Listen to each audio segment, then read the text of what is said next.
Hello दोस्तों, नमस्कार। आपका स्वागत है आपके अपने YouTube channel target entrance exam पर। दोस्तों हम लोग यहाँ पर यूपी टेट के प्रैक्टिस सेट स्टार्ट कर रहे हैं, तो आप लोग यूपी टेट का फॉर्म फिलअप कर दीजिए अगर आपने अभी तक फिलअप नहीं किया है। तो यहाँ पर 30 क्वेश्चन आते हैं हिंदी के, जो कि आपके 30 नंबर के रहेंगे। प्रत्येक क्वेश्चन आपका 1 नंबर का रहने वाला है। ठीक है, तो चलिए स्टार्ट करते हैं। और पहला क्वेश्चन आपके स्क्रीन पर हिंदी का, इसको देखिएगा। इसमें क्या लिखा है, उपत्यका का अर्थ क्या है, यानी कि उपत्यका का क्या अर्थ है। सबसे पहला आपका जो क्वेश्चन है, ऑप्शन है उसका है पर्वत का शिखर। दूसरा है प्राणियों के पेट का एक अंग, सूर्य जिस पर्वत के पीछे निकलता है, या पर्वत के पास की भूमि। तो उपत्यका, इसका अर्थ पूछा गया कि क्या है। तो इसका देखिए क्या अर्थ हो जाएगा। इसका ऑप्शन आपका बताइएगा, ऑप्शन डी सही हो जाएगा। पर्वत के पास वाली भूमि है, उसका यहाँ पर अर्थ होता है उपत्यका। ठीक है, फिर यहाँ पर आपका क्वेश्चन नंबर नेक्स्ट है, और ये क्या है कि सूर्य जिस पर्वत के पीछे निकलता है उसे क्या कहते हैं, उदयाचल कहते हैं। ये भी आप ध्यान रखिएगा, कभी यहाँ पर पूछा जा सकता है उदयाचल। ठीक है, उसे कहते हैं उदयाचल। अब यहाँ पर आपका क्वेश्चन नंबर 32 है, अत्यंत शब्द में प्रयुक्त उपसर्ग है। इसमें क्या पूछा गया आपसे, उपसर्ग यहाँ पर पूछा गया। एक होता है प्रत्यय और एक क्या होता है, उपसर्ग। तो इसमें आपसे उपसर्ग पूछा गया है। तो इसमें क्या है आपका कि अत्यंत में कौन सा है, अत्य, आ, अत या फिर अति। तो 32 का यहाँ पर क्या आंसर हो जाएगा, वो यहाँ पर आपको बताना है। तो जो शुरू में होता है उसे उपसर्ग कहते हैं, शब्द के बाद में होता है उसे क्या कहते हैं, प्रत्यय कहते हैं। तो यहाँ पर आंसर आपका क्या हो जाएगा, अति, यानी 32 का डी आंसर आपका यहाँ पर बिल्कुल करेक्ट हो जाएगा। क्लियर है। अब यहाँ पर क्वेश्चन नंबर आपका 33 है, श ध्वनि का उच्चारण स्थान क्या है, तालु, मूर्धा, दंत या दंतालु। तो आप बोल के देखिएगा। तो इसका जो करेक्ट ऑप्शन आपका क्या हो जाएगा, ए आंसर हो जाएगा तालु, यानी कि तालव्य। कई बार इसको जो है तालव्य भी यहाँ पर लिखा रहता है। क्या लिखा रहता है, तालव्य भी लिखा रहता है। ठीक है सर, स्क्रीन थोड़ा सा लैग कर रही है, 1 सेकंड रुकेगा। तो यहाँ पर तालव्य भी लिखा रहता है उसको भी यहाँ पर आप लोग जो ध्यान दीजिएगा। अब यहाँ पर क्वेश्चन नंबर आपका 34 है कि निम्नलिखित में से शुद्ध शब्द है, पैतृक या फिर पैतृक, या फिर आपका क्या हो जाएगा, पैतृक या पैतृक। तो शुद्ध शब्द आपसे पूछा है कि इसमें से कौन सा आपका जो है बिल्कुल शुद्ध शब्द हो जाएगा। तो अच्छे अच्छे क्वेश्चन है और इसी प्रकार के क्वेश्चन आपको देखने को मिलेंगे। तो यहाँ पर जो बिल्कुल शुद्ध है, यानी कि बी ऑप्शन आपका बिल्कुल यहाँ पर सही हो जाएगा। बाकी सभी आपके कहीं ना कहीं गलत लिखे गए हैं। 35 है, निम्न में से किस शब्द की वर्तनी सही है, यानी वही बात है कि कौन सा सही तरीके से लिखा गया है, वही यहाँ पर आपसे जो है पूरा पूछा गया है।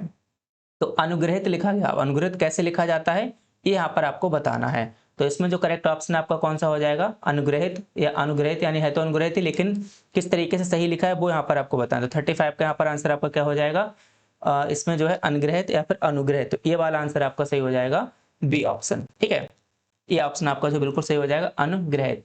साथियों, आज हम बात करने वाले हैं यूपी टेट की बेस्ट बुक के बारे में, जो कि चक्षु पब्लिकेशन के द्वारा प्रकाशित की गई है। ये एक संपूर्ण स्टडी गाइड बुक है, जो कि कक्षा 1 से 5 के लिए, यानी कि प्राइमरी लेवल के लिए है। यहाँ पर आपको 3000 से अधिक एमसीक्यू क्वेश्चन देखने को मिलेंगे, 4 प्रीवियस ईयर पेपर देखने को मिलेंगे, और पूरा यहाँ पर जो सिलेबस है उसके अकॉर्डिंग यहाँ पर इस बुक को डिजाइन किया गया है। ये पूरा आप देख सकते हैं, पूरा सिलेबस यहाँ पर दिया गया है, और किस टॉपिक से कब कब कितने नंबर का पूछा गया है वो भी उन्होंने पूरा जो है इसको एक चार्ट के माध्यम से आपको पूरा समझाया है। तो आप इस बुक को लीजिएगा। अमेजॉन, फ्लिपकार्ट, हर जगह आपका ये बुक अवेलेबल है। डिस्क्रिप्शन बॉक्स में लिंक देगी, वहां से आप ले सकते हैं। ये पूरा देख लीजिए। विषय सूची है जहाँ पर बाल विकास है, हिंदी है, ठीक है, इंग्लिश लैंग्वेज है, गणित है, ये सारी चीज़ें यहाँ पर दी गई है। पर्यावरण अध्ययन हो गया आपका। और ये देखिए प्रीवियस ईयर पेपर है, तो पहले यहाँ पर पूरा पेपर दे दिया है। पेपर देने के बाद इन्होंने क्या किया, उसका जो है आंसर की दिया है, और आंसर की देने के बाद जो व्याख्या से, जो कि सबसे जरूरी है आपको समझने के लिए, वो भी इन्होंने यहाँ पर मेंशन किया है, ताकि आप प्रत्येक क्वेश्चन को अच्छे से समझ पाएं। तो ये इनकी संपूर्ण स्टडी गाइड बुक है, जहाँ पर पूरा सिलेबस रहेगा, पूरी थ्योरेटिकल रहेगी, सब कुछ आपको अच्छे से पढ़ने के लिए मिलेगा। बाकी इनका जो पूरा एक कॉम्बो पैक है वो आपके लिए ज़्यादा ठीक रहेगा। तो आप इस पूरे कॉम्बो पैक को लीजिए। इसमें क्या है कि सारी बुक्स आपकी आ जाएंगी और पूरी तैयारी आपकी अच्छे से हो जाएगी। पहली बार में ही आप अच्छे से अपना यूपी टेट क्वालिफाई कर लेंगे। लाइफ टाइम वैलिड है, तो आप अच्छे से पढ़ें। इन सभी बुक्स को लीजिएगा। कमेंट बॉक्स, डिस्क्रिप्शन बॉक्स में लिंक मिल जाएगा, या डायरेक्टली आप अमेजन, फ्लिपकार्ट से सर्च करके सीधे बुक्स को यहाँ पर ले सकते हैं। अनुग्रहित, हाँ, ये वाला ऑप्शन आपका सही हो जाएगा। फिर यहाँ पर क्वेश्चन नंबर आपका नेक्स्ट है, अनुग्रहित। इसमें डाउट है या तो ये वाला सही होगा या फिर ये वाला होगा, सी वाला। आई थिंक सी वाला सही है। ठीक है, आई थिंक सी वाला सही। इसको एक बार आप क्रॉस चेक कर लीजिएगा। फिर यहाँ पर क्वेश्चन नंबर आपका 36 है, 12 बरस लो कुकर जीवे, अरु 13 लो जिये सियार। ये पंक्ति किसकी है? नरपत नाला, चंद्रबाई, विद्यापति या फिर जगनक्की। तो ये जो पंक्तियां ली गई कहाँ से ली गई हैं? जगनक्की, यानी कि डी आंसर बिल्कुल यहाँ पर आपका करेक्ट हो जाएगा। फिर यहाँ पर क्वेश्चन नंबर आपका नेक्स्ट है 36 का आंसर आपका क्या हो जाएगा? डी यहाँ पर आंसर बिल्कुल करेक्ट हो जाएगा। फिर यहाँ पर क्वेश्चन नंबर आपका 37 है, तद्भव पत्रिका के संपादक का नाम क्या है? हरे प्रकाश उपाध्याय, विश्वनाथ प्रसाद तिवारी, लीलाधर जुगड़ी या फिर अखिलेश।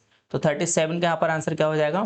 तद्भव पत्रिका के संपादक जो है कौन है भाई? जो कि आपके समकालीन हिंदी और कथा साहित्य के प्रमुख हस्ताक्षर यानी अखिलेश। आंसर आपका डी बिल्कुल यहाँ पर करेक्ट हो जाएगा। ये क्या था? एक आपकी त्रैमासिक पत्रिका है। कौन सी है? त्रैमासिक परीक्षा है, सॉरी क्या कहते हैं, पत्रिका है, त्रैमासिक पत्रिका है। इसमें कुछ तो प्रॉब्लम है अभी राइटिंग पैड में, ठीक है। यहाँ पे आपका 38 है, सामाजिक शब्द में मूल शब्द और प्रत्यय है। इसमें आपको क्या बताना? मूल शब्द और प्रत्यय कौन सा है, ठीक है। अब देखते हैं प्रॉब्लम है कुछ, चलिए ठीक है। तो यहाँ पर 38 देखिएगा, इसमें आपसे क्या पूछा गया है कि मूल शब्द कौन सा है और प्रत्यय कौन सा है। तो मैंने भी आपको बताया था प्रत्यय कहाँ लगता है? शब्द के बाद में, और उपसर्ग कहाँ लगता है? पहले लगता है। तो इसका जो करेक्ट ऑप्शन यहाँ पर डी हो जाएगा, ठीक है। एक आपका हो जाएगा प्रत्यय और समाज आपका हो जाएगा मूल शब्द। हिंदी भाषा की कितनी बोलियां हैं? 18, 24, 15 या फिर 22। तो इसमें करेक्ट आंसर आपका क्या हो जाएगा? 18, यानी कि ए ऑप्शन आपका बिल्कुल करेक्ट हो जाएगा। फिर यहाँ पर क्वेश्चन नंबर आपका 40 है, निम्नलिखित में मौखिक अभिव्यक्ति का रूप है श्रुतलेख, सुलेख, शुद्ध वर्तनी या फिर आशु भाषण। तो यहाँ पर क्वेश्चन नंबर 40 का आंसर क्या हो जाएगा? आशु भाषण, यानी कि आंसर आपका यहाँ पर बिल्कुल करेक्ट हो जाएगा। इसमें होता क्या है? भाषणकर्ता को भाषण के ठीक जो पहले जो सब्जेक्ट होता है यानी विषय, उसको बताया जाता है। फिर यहाँ पर क्वेश्चन नंबर आपका 41 है, चौराहा शब्द में समास है, द्विगु समास है, द्वंद्व समास है, कर्मधारय समास है या फिर अव्ययी समास है। तो द्विगु समास में क्या होता है? यानी कि संख्यावाची विशेषण होता है एक प्रकार से। तो यहाँ पर आंसर आपका चौराहा, जैसे कि आप देख रहे होंगे, तो इसमें कौन सा हो जाएगा? ए ऑप्शन आपका हो जाएगा, द्विगु समास है इसमें। क्वेश्चन नंबर आपका 42 है, क्षेत्रीय में कौन सा विशेषण है? प्रमाणबोधक, संख्यावाचक, गुणवाचक या फिर सार्वनामिक। तो क्षेत्रीय में जो है यानी कि जिस शब्द से क्या होता है संज्ञा के गुण, दशा या फिर स्थान वगैरह का पता चले, तो उसमें क्या हो जाता है आपका? गुणवाचक विशेषण, यानी कि सी आंसर आपका जो है बिल्कुल इसमें करेक्ट हो जाएगा। अब आपका क्वेश्चन नंबर 43 है, 43 देखिएगा, वीरों का कैसा हो बसंत कविता किसकी लिखी है? माखनलाल चतुर्वेदी, सुभद्रा कुमारी चौहान, सुमित्रा कुमारी चौहान या रामधारी सिंह दिनकर। तो 43 का राइट ऑप्शन क्या हो जाएगा आपका? बी ऑप्शन हो जाएगा, सुभद्रा कुमारी चौहान। इजी क्वेश्चन से आपने पढ़ रखे होंगे। क्वेश्चन नंबर आपका 44 है, सूर सागर किस भाषा की रचना है? ब्रज भाषा, बुंदेली भाषा, अवधी भाषा या फिर छत्तीसगढ़ी। तो 44 का यहाँ पर राइट ऑप्शन आपका क्या हो जाएगा? ब्रज भाषा, यानी कि ए ऑप्शन यहाँ पर आपका बिल्कुल करेक्ट हो जाएगा। फिर क्वेश्चन नंबर यहाँ पर आपका 45 है, इस देश में हिंदी भाषा का प्रयोग लिखने एवं बोलने में किया जाता है? पाकिस्तान, दक्षिण अमेरिका, ऑस्ट्रेलिया या फिर मॉरिशस। तो यहाँ पर आपका जो करेक्ट ऑप्शन क्या हो जाएगा? डी हो जाएगा, मॉरिशस। अब यहाँ पर क्वेश्चन नंबर आपका नेक्स्ट है, यानी कि 46 है, निष्कपट शब्द का सही संधि विच्छेद क्या होगा? क्या पूछा है? संधि विच्छेद पूछा है निष्कपट का। तो इसमें क्या होता है? विसर्ग आता है, यानी कि ऑप्शन आपका सी जो है बिल्कुल करेक्ट हो जाएगा। फिर यहाँ पर क्वेश्चन नंबर आपका 47 है, मुझसे उठा नहीं गया। इस वाक्य में कौन सा वाक्य है? ये मतलब किस प्रकार का वाक्य है? भाववाचक, कर्मवाच्य, कर्तवाच्य या फिर इनमें से कोई नहीं। तो मुझसे उठा नहीं गया या फिर मुझसे उठा नहीं जाता, ये क्या है? एक भाववाच्य है। तो इसमें आपका आंसर ए ऑप्शन बिल्कुल सही हो जाएगा। 48 है, जिसकी पूर्व में कोई आशा ना हो, इसके लिए एक शब्द क्या होगा? अप्रमेय, अप्रत्याशित, प्रत्याशा या फिर अनाहूत। तो 48 का राइट ऑप्शन आपका इसमें से कौन सा हो जाएगा? बी हो जाएगा, अप्रत्याशित। क्वेश्चन नंबर आपका 49 है, निम्नलिखित वाक्यों में से कौन सा मिश्र वाक्य है? पहला है, अध्यापक देखते हैं कि छात्र पढ़ते हैं, छात्र पढ़ते हैं और अध्यापक उन्हें देखते हैं। मिश्र वाक्य आपसे पूछा है, ठीक है। दूसरा है, अध्यापकों के सम्मुख छात्र पढ़ते हैं या फिर क्या अध्यापकों के सम्मुख छात्र पढ़ते हैं। तो इसमें देखिए मिश्र वाक्य कौन से होते हैं? इसमें एक मुख्य हो या प्रधान हम कह सकते हैं, और दूसरा उसके मतलब आश्रित हो या फिर उस पर एक तरीके से आश्रित हो, है ना। जैसे यहाँ पर क्या है कि अध्यापक देखते हैं, क्या देखते हैं? कि छात्र पढ़ते हैं। तो इसका जो करेक्ट ऑप्शन आपका क्या हो जाएगा? ए हो जाएगा। ये ऑप्शन आपका बिल्कुल सही हो जाएगा। क्वेश्चन नंबर आपका 50 है कि अकाल का पर्यायवाची है अंधियारा, अक्षत, दुर्भिक्ष या फिर अपर्याय। तो अकाल का पर्यायवाची शब्द आपसे पूछा गया है, तो इसका करेक्ट ऑप्शन आप लोग बताइएगा। आप लोग कमेंट भी किया करें और लास्ट में ही बताएं कि 30 में से आपके कितने क्वेश्चन जो है सही गए। तो यहाँ पर 50 का आंसर क्या हो जाएगा, सी हो जाएगा, ठीक है। फिर यहाँ पर क्वेश्चन नंबर आपका और भी इसके कई पर्यायवाची हो सकते हैं, भुखमरी है, सूखा है, एक भुखमरी है या फिर सूखा, जैसे इसी के हैं, भुखमरी है, सूखा। इसको हम देख लें, कुछ प्रॉब्लम है इसमें टेक्निकल, इसीलिए कल भी क्लास नहीं हो पाई थी, जो राइटिंग पैड की राइटिंग ठीक नहीं आ रही है। फिर यहाँ पर आपका या तो इससे तो नहीं होगा शायद, इससे नहीं है, तो यही है, पेन तो फिलहाल यही है। चलो देखते हैं, कुछ ना कुछ तो इसमें है मिस्टेक। चलिए अब देखिए यहाँ पर आपका नेक्स्ट क्वेश्चन है कौन सा, यहाँ पर देखिए 51 से 55 निर्देश दिए गए हैं। निर्देश क्या दिए गए, यानी कि आपको पैराग्राफ दिया गया और ये पैराग्राफ आपको जो है पढ़ना है, उसके बाद इसके क्वेश्चन आंसर्स को आपको छांटना है। तो कई बार क्या होता है, पैराग्राफ आप बिना पढ़ के भी आंसर कर सकते हैं, लेकिन अगर टाइम कम रहे तब, क्योंकि जो उसके आंसर पूछे गए तो बिल्कुल सही होते हैं। जैसे कि 51 से 55 सही होने का मतलब से ये लिखा है कि महावीर स्वामी का जन्म कहाँ हुआ था, तो आपको अगर पहले से पता होगा तो आप इजीली बता देंगे, और ये बता सकते हैं आप। श्वेतछंद में कौन सी संधि, इसके लिए पैराग्राफ की जरूरत नहीं है। घुमक्कड़ में कौन सा प्रत्यय, इसके लिए भी नहीं है। तो ऐसा नहीं कि हर बार पैराग्राफ पढ़ा ही जाए, अगर टाइम कम है तो आप डायरेक्टली क्वेश्चन पर भी जा सकते हैं। फिलहाल अभी आप इसका स्क्रीनशॉट ले लें, पैराग्राफ पूरा पढ़ लें, और अब हम 51 से जो 55 के क्वेश्चन है उनको जो है पैराग्राफ से पढ़ते हैं। ऐसा नहीं कि सब क्वेश्चन हो जाएंगे, लेकिन हाँ मैक्सिमम क्वेश्चन ऐसे हो जाते हैं।